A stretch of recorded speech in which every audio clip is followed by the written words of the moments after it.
It's 4 o'clock in the morning. You're jolted awake by a loud bang coming from downstairs. You roll over and you see your dogs in the doorway, looking towards the stairs and they're growling. There's only one room between you and those stairs. In that room lies the 3 lives you are to protect above anything else.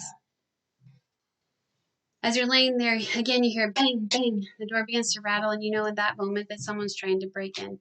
You jump out of bed, go to the closet, and in there lies the one object purchased specifically to keep you and your family safe. Shotgun in hand, you take position between the stairs and the door that leads to the lives you hold most precious. This is what happened to me one night while my husband was working a night shift. Luckily, I was able to get the cops there quickly within minutes, and nobody was able to get into our home. I can't stand here and say that I was prepared to take the life of another human being that night. However, I am very grateful that I had the means to protect my children and myself if I needed to. One of the most publicized controversies going on in the United States is whether or not to pass a law that bans the use and ownership of any and all firearms. Gun laws and regulations are extremely important. However, complete gun control is not only dangerous, it's wrong, and it goes against our rights as free people. Growing up in my family, we were poor, and my dad used hunting as a means to provide for our family. I don't recall eating much beef until I became older. We need to protect our right to bear arms, to protect our families, and to provide for them when necessary.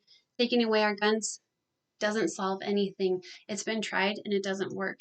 CrimeResearch.org says every place that has banned guns, either all guns or handguns, has seen murder rates go up.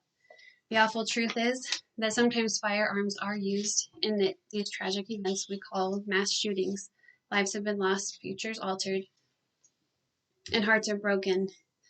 After these tragedies, some people will use them to further their cause. Suggestions on how to make our schools, malls, churches, and other places safer are not being made. Instead, the campaign for gun control begins. They say taking away guns will eliminate the threat and stop further attacks, but there's no guarantee that that would help. In 1978, Jim Jones killed 909 people using a sugary kids drink. Over the years, people with concealed weapons permits have been able to stop gunmen who've opened fire on innocent crowds. If you were ever in that kind of situation, wouldn't you be grateful if either you yourself were able to be carrying or have someone near you that is carrying who can stop the gunman before they kill more people?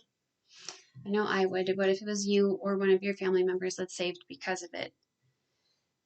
In the book More Guns, Less Crime by John Lott, he says concealed handgun license laws significantly reduce violent crimes. The rates of homicide, rape, robbery, and aggravated assault falls between 5 and 8%. The larger the percentage of population with permits, the greater the drop in crime. There's a lot of danger and responsibility when it comes to being a gun owner. You need to know how to use it, how to take care of it, and realize you are responsible for how it's used. Automobile accidents are the ninth leading cause of death worldwide. Approximately 1.2 million people die each year due to auto injury, versus the 404,000 rate for homicide, but that includes all forms of homicide, not just those which include the use of a gun. When cars first came out, there were no traffic laws. According to Theodoric Vaughn's The History of Driving Laws, before 1930, there were thousands of cars on the road, creating what would be one of the most dangerous times America had ever seen. According to Detroit News, the early traffic years were lawless. It was the bloody mess that resulted in thousands of deaths just within city limits. Like I said, a firearm is a machine, just like a vehicle. Yet, before you're able to get your driver's license, you have to take a driver's education course. You have to have a certain number of practice hours, as well as taking a final exam that proves you can operate that machine safely and effectively. These types of laws should be implemented for gun use as well. Traffic laws are continuing to change and improve to make things safer for us. The same theory should be implemented for the use and purchase of firearms. Some say banning all types of firearms will keep us all safer, but how can that be true? It isn't the ability to purchase a gun that is the problem.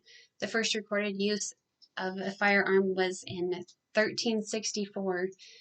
If it was due to access, we would see these types of tragedies all throughout history, but you don't. The government also uses it as a form of control to hinder us by fear. They take away our means of protection. We can't stand up to fight against them or anyone else. They say they'll keep us safe, but then they turn around, they take our weapons away and they give them to criminals like the Mexican drug cartel, like they did in Operation Fast and Furious.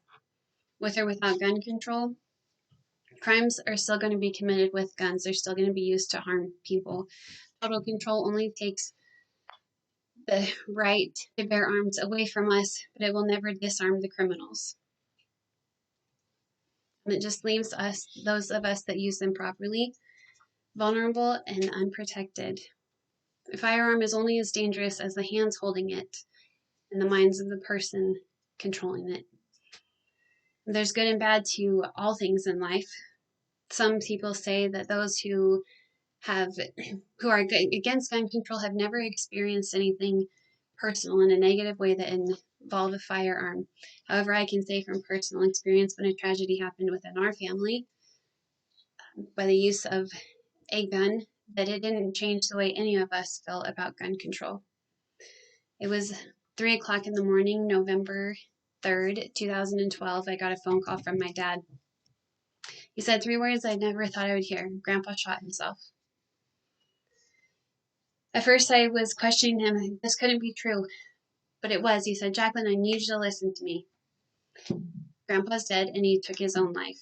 No one can tell me that he would still be here had he not had access to a gun. It would be a lie. Gun or no gun, he no longer wanted to live. If it wasn't a gun, it would have been something else. A gun did not put the thought into his mind. It did not put itself against his head. It did not pull the trigger. He did. The problem isn't with owning a gun. It's within the mind of the person possessing the gun. It's up to us as citizens of the United States of America to educate ourselves on both sides of the topic, and then with an open and clear mind to make the decision for ourselves to choose for ourselves whether we believe in the total ban of gun control or not, and based on the facts and not simply because we're reacting to a tragic event.